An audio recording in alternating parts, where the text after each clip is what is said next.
சோழன் நிலாவோட இந்த கல்யாண நாளுக்காகத்தான் எல்லாருமே வெயிட் பண்ணிட்டு இருந்தாங்க.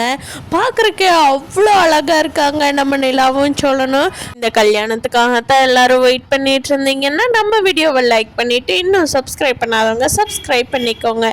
நிலாவோட அப்பாவும் அம்மாவும் எல்லாமே ட்ரை பண்ணி பார்த்துட்டு கடைசி வரைக்கும் எதுவுமே பண்ண முடியாது. அவள் வாழ்க்கையை அவளே தேடிக்கிட்டா.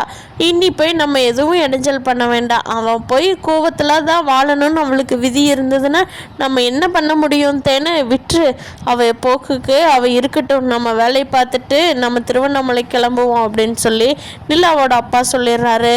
தேனும் என்னங்க நீங்கள் நம்மளே இப்படி சொல்லி நம்ம பெத்த பொண்ணுங்க எப்படியோ போட்டுன்னு விட்டுட்டு போக முடியுமா அப்படின்னு சொல்லி அதை கேட்டாலும் பின்ன நீ தான் ஏதாவது ஐடியா பண்ணுன்னு சொன்ன. நிலாவோட அம்மா தலையில் கையை வச்சுக்கிட்டு ஐயோ கடவுளே ஏன் தான் என் பொண்ணுக்கு இப்படி ஒரு புத்தி கொடுத்தியோ அப்படின்னு சொல்லி அழுதுட்ருக்காங்க. அப்போ கரெக்டாக தன்னோட பையன்கிட்ட இருந்தால் அவங்களுக்கு ஃபோன் வருது. அம்மா என்ன பண்ணிகிட்ருக்கீங்க? நிலாவை கூட்டிகிட்டு வரேன்னு சொன்னீங்களே இன்னும் வரலையே அப்படின்னு சொல்லி கூப்பிட்றாரு நிலாவோட அண்ணா. அதுக்கு அவங்க அம்மா மனசில் இருக்கிறதெல்லாம் கொட்டி தீத்துறாங்க. இப்படியெல்லாம் நடந்துச்சுடா, வரமாட்டேன்னு சொல்கிறான், நாங்கள் என்ன தான் பண்ணுறது? அப்பா வேற அவளோட இஷ்டத்துக்கே கல்யாணம் பண்ணி வச்சிடலாம், உன்னையெல்லாம் இங்கே வர சொல்லி அவங்களோட கல்யாணத்துக்கு ஆசீர்வாதம் பண்ணிவிட்டு நம்ம திருவண்ணாமலைக்கு போயிடலான்னு சொல்கிறாருடா.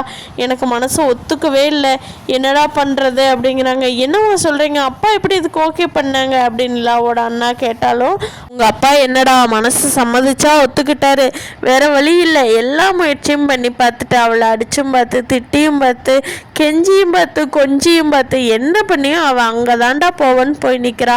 இதுக்கு மேலே எதுவும் பண்ண முடியாது, விட்டுடலான்னு சொல்லித்தாண்டா அப்பா விட்டுட்டாரு.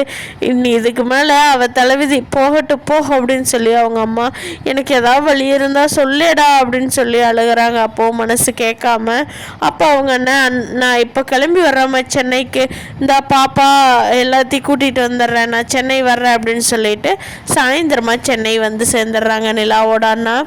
டே நீ என்ன இப்போ வந்துட்ட, நாளை பொறுத்து மற்ற நாள் தானே வர சொன்ன கல்யாணத்துக்கு அப்படின்னு சொல்லி அவங்க அப்பா கேட்குறாங்க. இல்லைப்பா அவளை எப்படிப்பா அவனுக்கு கட்டி கொடுக்கறது, அதெல்லாம் ஒத்து வராது, நம்ம ஏதாவது பண்ணி அவள் கல்யாணத்தை நிறுத்தி ஆகணும்னு சொல்கிறாங்க.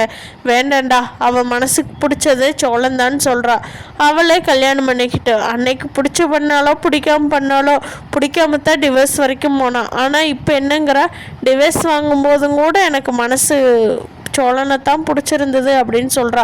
அவள் அப்படின்னு சொல்லும்போது நம்ம என்னடா பண்ண முடியும்? விட்டு வா வா நம்ம வேலையை பார்க்க போகலாம், அவளுக்கு ஆசீர்வாதம் பண்ணிவிட்டு நம்ம செய்ய வேண்டியதை செஞ்சுட்டு போயிட்டே இருக்கலாம் அப்படிங்கிறாங்க.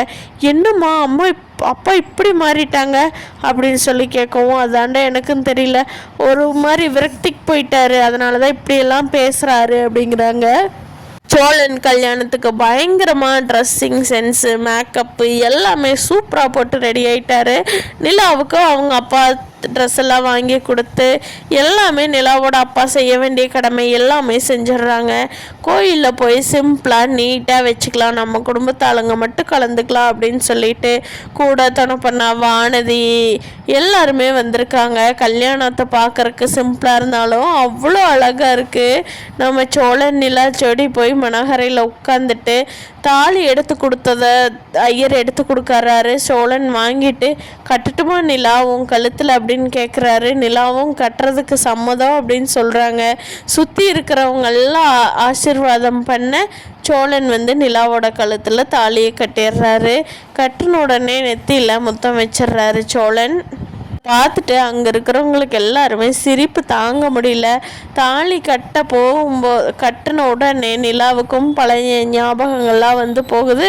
சோழனுக்கும் நிலாவை எப்படி எங்கெங்கெல்லாம் கூட்டிகிட்டு கஷ்டப்பட்டோம், என்னென்னவெல்லாம் அவமானப்பட்டோம் அசிங்கப்பட்டோம், அவங்க அப்பாட்ட எத்தனை அடி வாங்கினோம், எல்லாம் இதற்குத்தான் நினைக்கும் போது இப்போ அந்த அடியெல்லாம் ஒன்றும் நமக்கு வலிக்கவே இல்லை அப்படின்னு சொல்லி சோழன் யோசனை பண்ணிக்கிட்டே இருக்காரு. பொண்ணு மாப்பிள்ளையோட கல்யாணம் சூப்பராக முடிஞ்சு எல்லாரும் வீட்டுக்கு வரலான்னு சொல்லி வந்துட்டுருக்காங்க. சோழன் வீட்டுக்கு வர்ற வழியில் நிலாவுக்கு ரொம்ப பசிக்குது, தாகமாக இருக்குங்கிற மாதிரி சொல்கிறாங்க. இரு நிலா, நான் உனக்கு போய் ஜூஸ் வாங்கிட்டு வரேன்னு சொல்லி சோழன் போகிறாரு. அப்போ நிலா, இருங்க சோழன், வேண்டாம் இருங்க, வேறு யாராவது வாங்கிட்டு வர சொல்லலாம் அப்படிங்கிறாங்க. உனக்கு என்னை தவிர யார் பார்த்து வாங்கி கொடுப்பா, உனக்கு எந்த கடையில் வாங்கி கொடுத்தா பிடிக்கும்னு எனக்கு தானே தெரியும் அப்படின்னு சொல்லிட்டு பட்டு வேஷ்டி சட்டையோடவே இறங்கி ஜூஸ் கடைக்கு போகிறாரு. அப்போது எதிர்பாராத விதமாக ஒரு கார் வேகமாக வந்து சோழன் மேலே அடிச்சிருச்சு. சோழன் அப்படியே தூக்கி எறிஞ்சிடுறாரு. எல்லாம் பயங்கரமாக இன்ஜுரி ஆயிடுது. அப்போது நிலா ஓடி வந்து ஐயோ சோழன் என்னாச்சு என்னாச்சு என்னாச்சு அப்படின்னு சொல்லி பார்க்குறாங்க. ஆனால் இதுக்கு காரணம் நிலாவோட அண்ணன் தான். இந்த ஆக்சிடெண்ட்டுக்கு காரணம் அங்கே இருக்கிறவங்க யாருக்குமே தெரியாது. நம்ம பேச்சை கேட்காம இவ போய் கல்யாணம் பண்ணுறது, அது அப்பாவும் விட்டுட்டு வர சொல்கிறாரு. ஒரு நாள் முன்னாடி வந்திருந்தா நான் பிளான் படி கல்யாணத்துக்கு முன்னாடியே பக்காவாக அவனை முடிச்சு தள்ளியிருப்பேன். இப்போ ஒன்றும் கெட்டு போகலை, தாலி மட்டும்தானே கட்டியிருக்கா, பார்த்துக்கலான்னு சொல்லிட்டு தான் இந்த ஆக்சிடெண்ட் பண்ணியிருக்காரு நிலாவோட அண்ணா. ஹாஸ்பிட்டலுக்கு எல்லாரும் கவலையாக அழுதுகிட்டே கொண்டு போய் சேர்த்துறாங்க. நிலா வந்து தாரதாரியாக கண்ணீர் கொட்டுறாங்க. ஐயோ சோழன், நான் உங்களை கல்யாணம் பண்ணாமல் இருந்திருந்தா இப்படியெல்லாம் நடந்திருக்காதா என்னவோ அப்படிங்கிறாங்க. அங்கே இருக்கிறவங்க சேரன், பாண்டி, பல்லவன் எல்லாருமே அண்ணி நீங்கள் இருக்க போய் தான் அண்ணி அண்ணனே உயிரோட பொழைச்சிருக்குது, இல்லாட்டியெல்லாம் ஸ்பாட்லேயே ஏதாவது ஆயிருக்கு அண்ணி அப்படின்னு சொல்லி பல்லவனும் எல்லாரும் பயங்கரமாக அழுதுகிட்ருக்காங்க. சோழனுக்கு என்ன செலவாகுமோ அதை நான் கொடுத்துக்கிறேன் அப்படின்னு சொல்லி நிலாவோட அப்பா சொல்லிடுறாரு. அதனால பணத்தோட பிரச்சனை மட்டும் இல்லை, ஆனால் அவருக்கு எந்த ஃபீலிங்குமே இல்லை. அவள் போய் சேர்ந்துட்டான்னா நல்லது, நிலாவை கூட்டிகிட்டு போயிடலான்னு அவர் நினச்சிட்ருக்காரு. அந்த கோலத்தை பார்க்குறதுக்கே ரொம்ப கஷ்டமாக இருக்குது. கல்யாணமான உடனே நிலாவுக்கு இப்படி ஒரு சோதனை வரணுமான்னு இவ்வளோ நாளாக நான் சந்தோஷமாக தான் இருந்தேனே, சந்தோஷத்தோட உச்சமாக கல்யாணம் பண்ணலான்னு பண்ணுறப்ப இப்படி ஒரு சம்பவம் நடந்துருச்சு அப்படின்னு சொல்லி நிலா யோசனை பண்ணி அழுதுகிட்ருக்காங்க. அப்போது நிலாவோட அப்பாவும் வந்து ஆறுதல் சொல்கிற மாதிரி தான் சொல்லிகிட்ருக்காரு. இருந்து வந்து சொல்கிறாங்க, ஏமா உன்னோட வீட்டுக்காரருக்கு உயிருக்கு எந்த ஆபத்தும் இல்லை ஆனால் அப்படிங்கிறாங்க. ஆனால் என்ன டாக்டர் சொல்லுங்கள் அப்படின்னு சொல்லி நிலா கேட்குறாங்க. ஆனால் ஒன்றும் இல்லாமா, கொஞ்சம் நினைவு மட்டும் தவறி போயிருக்குது.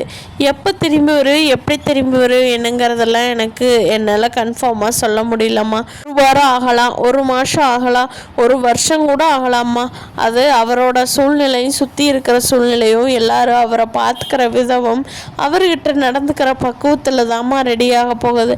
இப்போதைக்கு வேறு எந்த தொந்தரவுமே இல்லை, ஜஸ்ட்டு பேசுவார். ஆனால் அவருக்கு அடையாளம் எல்லாம் யாரையும் தெரியாது. அதனால் நீங்கள் அவரை குழந்தையாட்டம் தான் பார்த்துக்கணும் அப்படின்னு சொல்லி டாக்டர் சொல்கிறாங்க.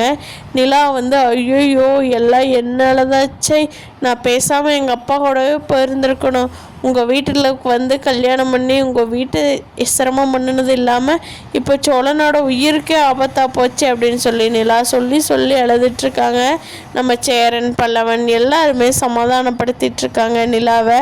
சொல்கிறாரு, ஐயோ ஐயனாரே, இப்போ தான் என் குடும்பத்தில் ஒரு சந்தோஷம் நடக்குதுன்னு நினச்சனே, அதுக்குள்ளே பெரிய இடியே இறக்கறையே, எப்படிப்பா என்ன பண்ணுறது அப்படின்னு சொல்லி அங்கே இருக்கிற ஹாஸ்பிட்டல்லையே சாமி கும்பிட்டுட்ருக்கிறாரு நடேசன். பார்க்கலாம் ஃப்ரெண்ட்ஸ், அடுத்தடுத்து சுவாரஸ்யமாக என்ன நடக்க போகுது அப்படிங்கிறத.